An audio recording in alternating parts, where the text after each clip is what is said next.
Hello दोस्तों, gets message में आपका स्वागत है। DSSB के प्रीवियस ईयर के क्वेश्चंस की सीरीज में नेक्स्ट क्वेश्चन हम डिस्कस करने जा रहे हैं।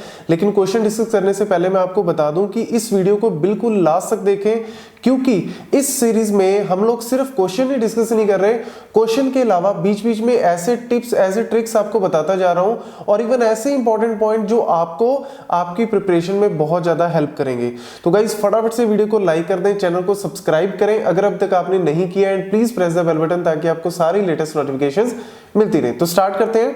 नेक्स्ट है question number 6। Question number 1 to 5 जो है वो हमने प्रीवियस वीडियो में डिस्कस किए थे, उसमें भी काफी इंपॉर्टेंट पॉइंट्स मैंने आपको बताए हैं। तो अगर आपने वो वीडियो नहीं चेक की तो एक बार जरूर चेक कर लें। उसमें भी पांचों क्वेश्चंस ऑपरेटिंग सिस्टम के हैं जो प्रीवियस ईयर में आए हुए हैं। अब क्वेश्चन नंबर 6 जो है, अगेन ये भी ऑपरेटिंग सिस्टम में से है। Suppose we have a system in which processes is in hold and wait condition। Again ये क्वेश्चन भी जो है वो डेडलॉक में से है, डेडलॉक पार्ट में से। और डेडलॉक में ना लाइक ये डेडलॉक की कंडीशंस जो होती हैं, डेडलॉक को प्रिवेंट कैसे करते हैं, डेडलॉक को अवॉइड कैसे करते हैं, जिसमें बैंकर्स एल्गोरिथम जो है वो भी काफी इंपॉर्टेंट है। और बेसिक की यार होल्ड एंड वेट कंडीशन क्या होती है, म्यूचुअल एक्सक्लूजन क्या होता है, सर्कुलर वेट क्या होता है, इन कंडीशंस के बारे में, इनके बारे में आपको बेसिक पता होना चाहिए। मैंने आपको पहली वीडियो में भी बोला था, इसमें भी बोल रहा हूँ कि अगर आपको कोई टॉपिक पर्टिकुलर पढ़ना है ना, तो आप अगर उस टॉपिक के रिलेटेड जो है विकिपीडिया पे भी अगर आप पढ़ लेते हैं ना, that is also very important. क्योंकि जितने भी क्वेश्चंस आ रहे हैं वो बिल्कुल बेसिक लेवल के ही क्वेश्चंस। आप देखो इसमें कोई बहुत बड़ा कॉन्सेप्ट नहीं है, आपको बस होल्ड एंड वेट कंडीशन पता होनी चाहिए। बेसिकली होल्ड एंड वेट होता क्या है कि मतलब एक प्रोसेस है, उसने एक रिसोर्स को होल्ड किया हुआ है, मतलब एक रिसोर्स को वो पकड़ के बैठा है और दूसरे रिसोर्स की वो वेट कर रहा है, कि मतलब दूसरे रिसोर्स की वो रिक्वेस्ट कर रहा है कि मुझे ये चाहिए और ये रिसोर्स मैंने अपने हाथ में लेके बैठा हूं। तो मतलब that is called a hold and wait. तो उससे होगा क्या कि वो तब तक एग्जीक्यूट ही नहीं होगा। उसको एग्जीक्यूट करने के लिए मेरे को क्या करना पड़ेगा, मुझे R2 जो है वो P1 को देना पड़ेगा, लेकिन वो R1 जो है वो छोड़ नहीं रहा और R2 को वो डिमांड कर रहा है। ये भी हो सकता है कि R2 किसी और ने ले रखा हो। अब अगर R2 किसी और ने ले रखा हो तो वो भी नहीं छोड़ेगा, क्योंकि उसने भी होल्ड एंड वेट कंडीशन जो है वो फॉलो की है। तो basically hold and wait condition को अगर मुझे ब्रेक करना है और अगर मैं चाहता हूं कि डेडलॉक को प्रिवेंट करूं, तो मैं एक सिंपल सा स्टेप क्या कर सकता हूं कि मैं सारे रिसोर्सेज पहले ही दे दूं एक प्रोसेस को। मतलब एक प्रोसेस अगर कह रहा है कि मुझे R1 चाहिए, R2 चाहिए, तो जैसे ही वो प्रोसेस आया आती उसको दे दिया कि ये ले भैया R1, ये ले तू R2, अपना काम कर और एग्जीक्यूट हो जा। मतलब सिंपल सा स्टेटमेंट हमने दे दिया कि जो प्रोसेस आएगा उसको इनिशियल सारे रिसोर्स ही दे दो, ताकि इनिशियली आती उसको सारे रिसोर्स मिल जाए और वो एग्जीक्यूट होके सिंपली चला जाए। तो आप सिंपली यहां पे कह सकते हो कि अगर request all the resources initially, मतलब वो आते ही सबसे पहले सारे रिसोर्सेज की रिक्वेस्ट कर दे, हम उसको वो सारे रिसोर्सेज दे दें और उसका काम जो है वो कंप्लीट हो जाए। देखो बाकी ऑप्शन अगर हम बात करें, स्पूल का काम यहाँ पे कुछ नहीं है। Spool is use for different purpose, printing के लिए हम यूज करते हैं। टेक रिसोर्सेज अवे नहीं, ये तो इसमें भी कोई मतलब नहीं है यहाँ पे। ऑर्डर रिसोर्सेज न्यूमेरिकली नहीं, ये हम जनरली जो है वो सर्कुलर वेट में यूज करते हैं। ये कंडीशन सर्कुलर वेट के अंदर आती है। तो यहाँ पे आंसर जो है वो आपका ए राइट आंसर है। Next disk scheduling. Disk scheduling जो है अगेन इंपॉर्टेंट टॉपिक है ऑपरेटिंग सिस्टम का, मेमोरी मैनेजमेंट के अंदर ही आता है। लेकिन डिस्क शेड्यूलिंग में देखो अब यहाँ पे हमारे पास मल्टीपल एल्गोरिथम्स है, जैसे FCFS है। FCFS के अलावा शॉर्टेस्ट सीक टाइम फर्स्ट होता है SSTF, स्कैन होता है, C स्कैन होता है, लुक होता है। अब उसके ऊपर न्यूमेरिकल्स होते हैं। वो न्यूमेरिकल्स जो है वो जनरली गेट एग्जाम में आते हैं, लेकिन यहाँ पे इन्होंने न्यूमेरिकल पोर्शन जो है वो ज्यादा नहीं पूछा, उनके बारे में बेसिक लेवल के जो है वो कॉन्सेप्ट पूछे हुए हैं। अब देखो जैसे disk scheduling involve, disk scheduling जो एल्गोरिथम्स हम यूज करते हैं उसका पर्पस क्या है, उसका पर्पस होता है कि जो हमारे पास रिक्वेस्ट आई हुई है, इनपुट आउटपुट की जो रिक्वेस्ट आई है, उन रिक्वेस्ट को कैसे सर्व करना है। मतलब जैसे लाइक अगर मैं कह रहा हूं कि मुझे ट्रैक नंबर 1 को एक्सेस करना है, मुझे ट्रैक नंबर 30 को एक्सेस करना है, मुझे ट्रैक नंबर 15 को एक्सेस करना है, मतलब ये जो है IO रिक्वेस्ट बोलते हैं इनको, इनपुट आउटपुट रिक्वेस्ट। इन इनपुट आउटपुट रिक्वेस्ट को कैसे सर्व करना है, किस वे में सर्व करना है, उसके लिए हम यूज करते हैं डिस्क शेड्यूलिंग एल्गोरिथम। तो बेसिकली ये जो ऑप्शन बी है, the order in which the disk access request must be served, तो ये ऑर्डर जो है वो कैसे मेंटेन करते हैं हम डिस्क शेड्यूलिंग एल्गोरिथम से। अब देखो डिस्क शेड्यूलिंग एल्गोरिथम का जो बेसिक है मतलब होता क्या है और उसके ऊपर बेसिक एल्गोरिथम्स की वीडियो ऑलरेडी मैंने बनाई हुई है और उसका लिंक डिस्क्रिप्शन बॉक्स में दिया हुआ है। डिस्क्रिप्शन बॉक्स में जितनी भी वीडियोस है गाइस, पिछली वीडियो में भी मैंने दिए और इस वीडियो में भी दे रहा हूं और आगे वाली वीडियो में भी दूंगा, ये सारी वीडियोस आपने चेक करनी है क्योंकि आपको पूरे के पूरे कॉन्सेप्ट का पता लग जाएगा। अब एक टॉपिक आपने यहां से पढ़ लिया, अब उस कॉन्सेप्ट को पढ़ लिया तो उस कॉन्सेप्ट को पढ़ते ही आप मान के चलो कि आपके 4-5 क्वेश्चन जो है वो एक्स्ट्रा तैयार हो गए हैं। हो सकता है इससे मिलता जुलता क्वेश्चन नेक्स्ट टाइम आए तो आप उस क्वेश्चन को इजीली सॉल्व कर सको। दूसरा पॉइंट, क्वेश्चंस के लेवल। क्वेश्चंस के लेवल आप देखते जा रहे हो कि बिल्कुल इजी लेवल के क्वेश्चंस हैं। इसी टाइप के क्वेश्चंस का मैं आपको बता देता हूं कि हमने ऑलरेडी जो है वो टेस्ट सीरीज लॉन्च की थी जिसमें आपको DSSB के और इसके अलावा मिलते जुलते आपको UGC नेट के क्वेश्चंस भी आपको मिलेंगे। तो वो टेस्ट सीरीज आप चेक कर सकते हैं, उसका लिंक जो है डिस्क्रिप्शन बॉक्स में दिया हुआ है। और टेस्ट सीरीज जो है वो बिल्कुल इकोनॉमिकल प्राइसेस में, आप एक बार जरूर चेक करें। और उसमें जो लाइक अनलॉक, मतलब कुछ टेस्ट जो है वो अनलॉक है तो आप उन टेस्ट को अटेम्प्ट भी कर सकते हैं, देख सकते हैं कि उन क्वेश्चंस का कैसा लेवल है। इवन उन क्वेश्चंस के आंसर भी आपको मिलेंगे विद एक्सप्लेनेशन। तो ये जो है वो आप लिंक में जाके डिस्क्रिप्शन बॉक्स में उस लिंक को जरूर चेक करें ताकि आपको जो है वो और क्वेश्चंस की प्रैक्टिस कर पाए। Next, in round robin CPU scheduling, as the time quantum increase the average turnaround time will what? तो ये मैं आपको बता दूं यहाँ पे कि ये क्वेश्चन जो है यूजीसी नेट में आया हुआ है। देखो कई क्वेश्चंस आपको मिलेंगे ऐसे जो प्रीवियस ईयर यूजीसी नेट में या फिर इसरो के एग्जाम में, इस तरीके के क्वेश्चंस आपको इसमें मिल सकते हैं जो पुराने ऑलरेडी पूछे जा चुके हैं। अब ये क्वेश्चन भी जो है राउंड रॉबिन का हमने पहले भी सॉल्व किया था, उसमें न्यूमेरिकल था राउंड रॉबिन का।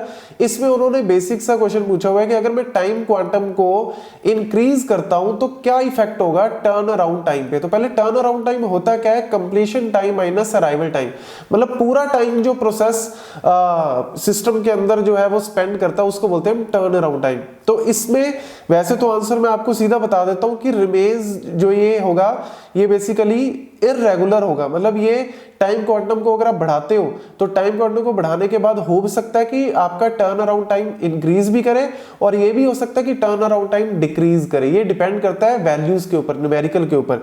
देखो मैं आपको एक एग्जांपल जो है वो मैंने बनाया हुआ है, उस एग्जांपल को मैं आपको देता हूं, आप जो है वो खुद सॉल्व करके फाइंड आउट कर सकते हैं। और राउंड रॉबिन को कैसे सॉल्व करते हैं ये मैंने लास्ट वीडियो में भी एक्सप्लेन किया था, उसमें न्यूमेरिकल एक्सप्लेन किया था।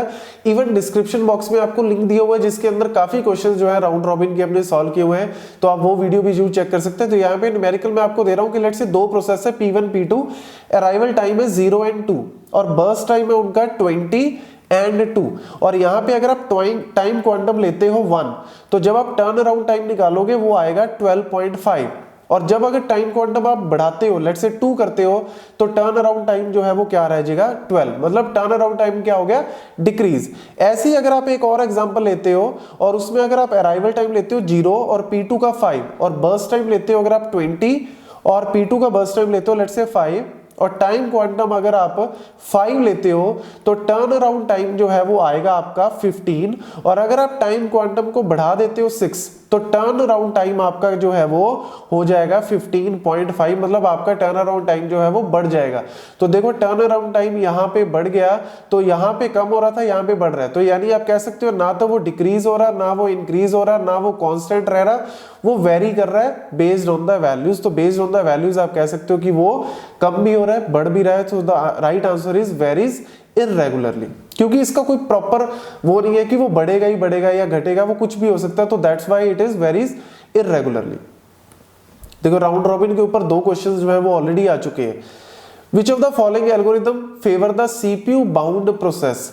Round robin, again round robin का क्वेश्चन आ गया। तीसरा क्वेश्चन आ रहा है राउंड रॉबिन जिसमें यूज कर रहे हैं हम first come first serve, that is FCFS, multi levelled feedback queue. अब देखो CPU बाउंड प्रोसेस होते क्या है, CPU बाउंड प्रोसेस होते हैं जिन मतलब ऐसे प्रोसेसेस जो सिर्फ CPU की डिमांड कर रहे हैं कि मुझे CPU चाहिए 1 सेकंड के लिए, 2 सेकंड के लिए, कुछ भी टाइम के लिए मुझे CPU चाहिए। एक होते हैं IO बाउंड। IO बाउंड का मतलब क्या है कि ऐसे प्रोसेस जो इनपुट आउटपुट ऑपरेशंस को परफॉर्म करना चाहते हैं। अब इनपुट आउटपुट ऑपरेशंस में चाहे वो किसी फाइल को एक्सेस करें, चाहे वो कोई पेरिफेरल डिवाइस को एक्सेस करें, that is called a input output device. तो हमारे पास जो है वो मेन काम होता है CPU का। और अगर कोई प्रोसेस CPU के ऊपर चल रहा है और बीच में इनपुट आउटपुट प्रोसेस आ गया तो वो क्या हो सकता है, वो प्रोसेस प्रीएम्प्ट हो सकता है।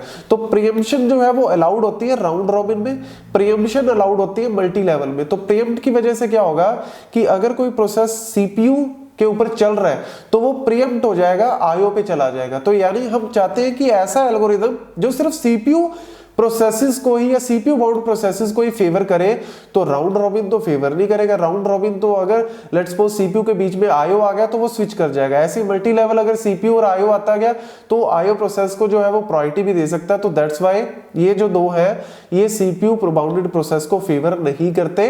तो यानी आप कह सकते हो कि फर्स्ट कम फर्स्ट सर्व, तो ऑप्शन 2 जो है वो आपका राइट आंसर है। इट इज बिकॉज एक तो ये नॉन प्रीएम्प्टिव है और ये सिर्फ सीपीयू के ऊपर, मतलब सीपीयू ने एक बार स्टार्ट कर दिया काम करना तो बीच में कोई मर्जी आता रहे, ये बीच में स्टॉप नहीं करेगा। दैट्स व्हाई आप कह सकते हो कि yes it is CPU bound process. तो आंसर 2 इज राइट।